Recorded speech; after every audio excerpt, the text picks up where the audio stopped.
Good morning everyone, welcome back to my channel. আমি অঞ্জনা, আশা করছি তোমরা সবাই ভালো আছো। আজকে হলো 15 সোমবার, এখন বাজে সকাল প্রায় 9:30। আমার মুখ চোখের অবস্থা দেখে বুঝতে পারছো আমি কিছুক্ষণ আগে ঘুম থেকে উঠেছি। সত্যি আজকে আমি 9টার দিকে ঘুম থেকে উঠেছি, কারণ 9টার দিকে, কারণ এখন আমার ঘুম ঘুম ভাব। কারণ কালকে একটা প্রোগ্রাম ছিল, তো ফিরে আস্তে আস্তে ওই 11টা বেজে গেছিলো, কিন্তু 11টা মধ্যে ফিরেছি, কিন্তু শুতে শুতে মানে এটা ওটা একটু দরকার ছিল, তো সে ঘুমাতে ঘুমাতে 2টো।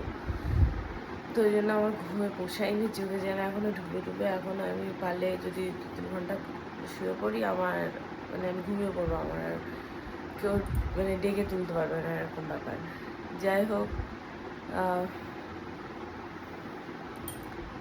যাই হোক, চলো সারাদিন কী কী করছি তোমাদের সাথে শেয়ার করব, দেখতে থাকো ব্লগটা। আর ব্লগ অনেক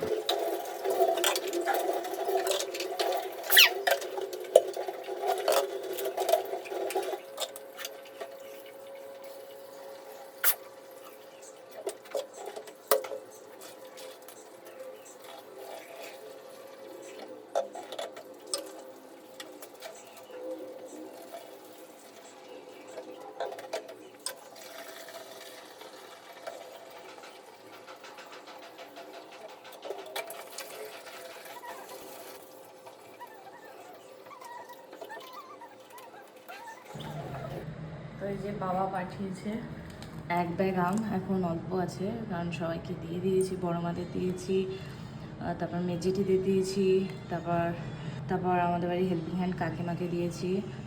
তো আপাতত এতটা রয়েছে এখনও। এগুলো খাটের তলায় বিছিয়ে রাখবো, তাহলে ভালো থাকবে।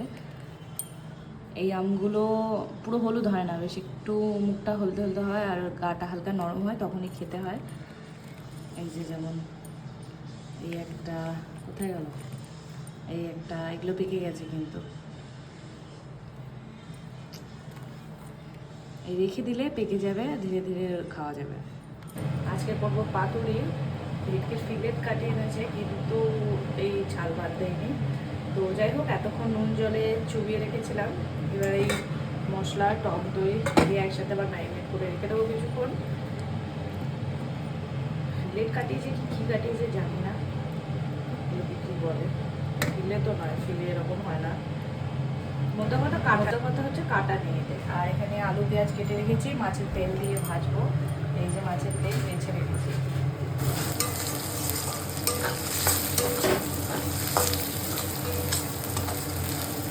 মাছের তেল আলু দিয়ে ভাজছি, মাছের মাথা আলু দিয়ে কষা কষা করেছি।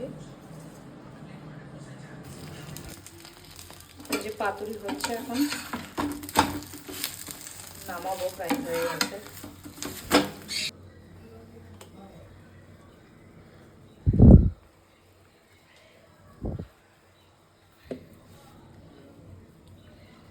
তো এই যে ভেটকি পাতুরি রেডি রয়েছে, এখন এটা রয়েছে।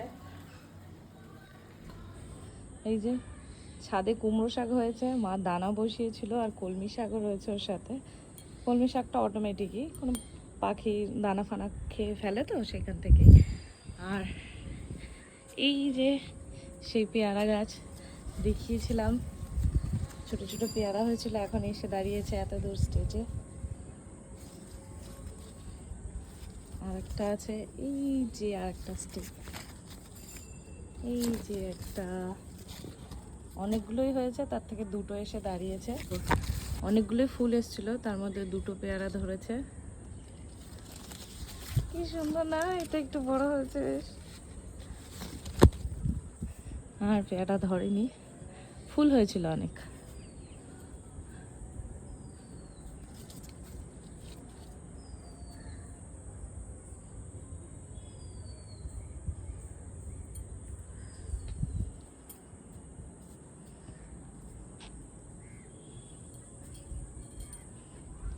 কুমড়ো শাক,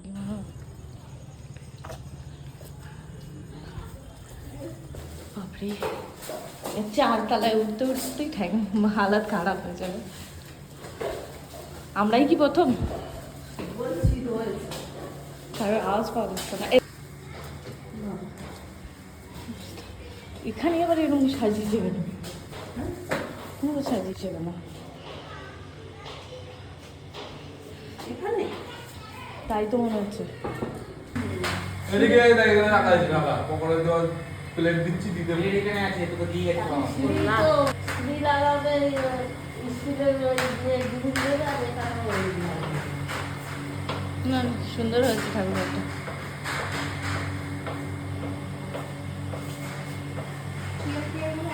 কার্পেটটা ভিজে গেছে।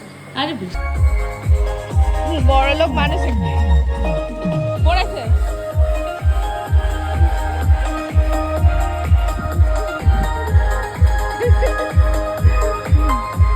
বলো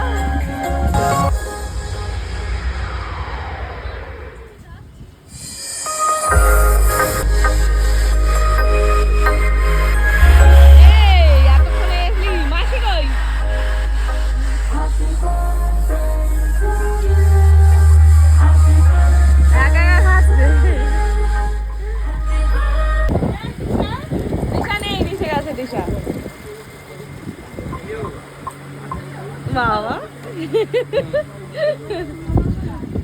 মেজদা ওকে কোল্ড ড্রিঙ্কস দিয়েছো এক্ষুনি দিশা বলতে কোনো মারবে কিন্তু মা। Orange orange Mirinda. মাসি আসছে নাকি?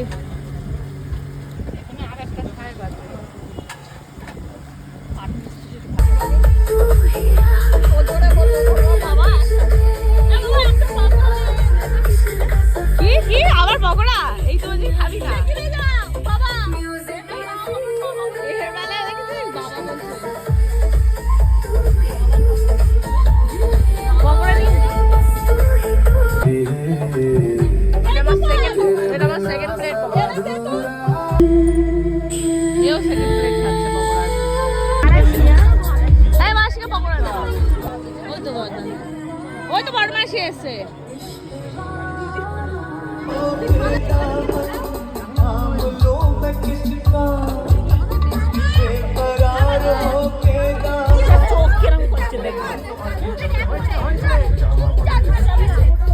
ওই নেচে ফাটিয়ে দিচ্ছে।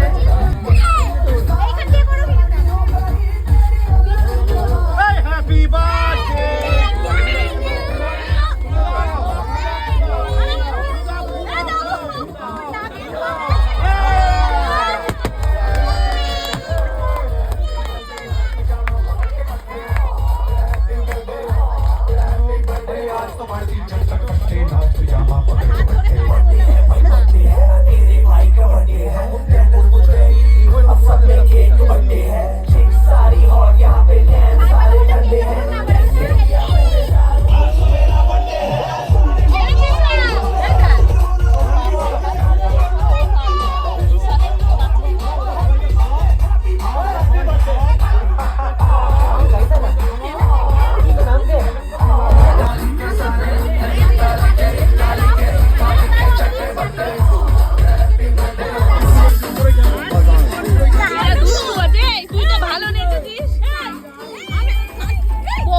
বকবে এটা নিলে।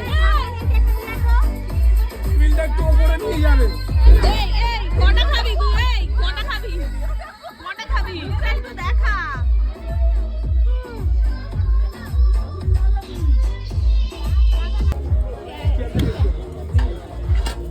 এখান থেকে পুরো চারিপাশটা দেখা যায়, বেশ ভালো তাই না? দেখ চারিপাশটা কত সুন্দর দেখা যাচ্ছে।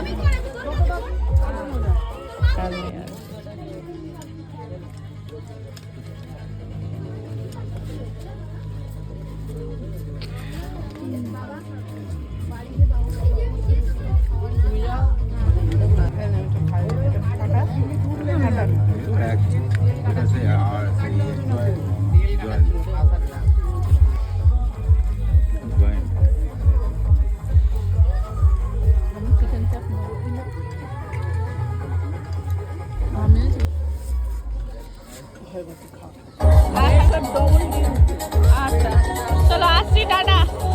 এই টাটা টাটা, এই টাটা, বাই বাই। আমরা খাল পার করে আসছি, চারিদিকে খাল আর খাল, পুকুর পুকুর হয়েছে। দেখো অবস্থাটা কি। চারিদিকে, উন্নয়নের পুকুর। একবার করে পিছ হয় আর বৃষ্টি হয় সব ধুয়ে যায়। এ গেল গেল গেল গেল, আস্তে চালা রে ভাই, তো আস্তে চালা, গেল সব। তো এই যে এখন 10টা 10 বাজে, আমরা এই 10 মিনিট মতো হলো বাড়ি এসেছি।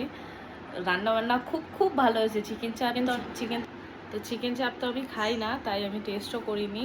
কিন্তু মাটন বিরিয়ানি বাড়িতে রান্না করিনি, দোকান থেকেই সব কিনে এনেছে, মানে হাঁড়ি ধরে যেমন আনে অর্ডার দিয়ে, তো সেরকম মাটন বিরিয়ানিটা খেতে ভীষণ ভালো ছিল। পুরো ডি বাপির মতো, মানে একদম লাইট, কোনো এক্সট্রা গন্ধ নয়, আতর নয়, মানে সে গলা জ্বালা ভাব কোনোটা না, ভীষণ ভালো খেতে, পুরো ডিবাপির মতো টেস্ট। যাই হোক, ব্লগটা আজকে আমি এখানেই শেষ করছি। সবাই ভালো থেকো, সুস্থ থেকো, গুড নাইট, টাটা, দেখা হবে অন্য কোনো ব্লগে।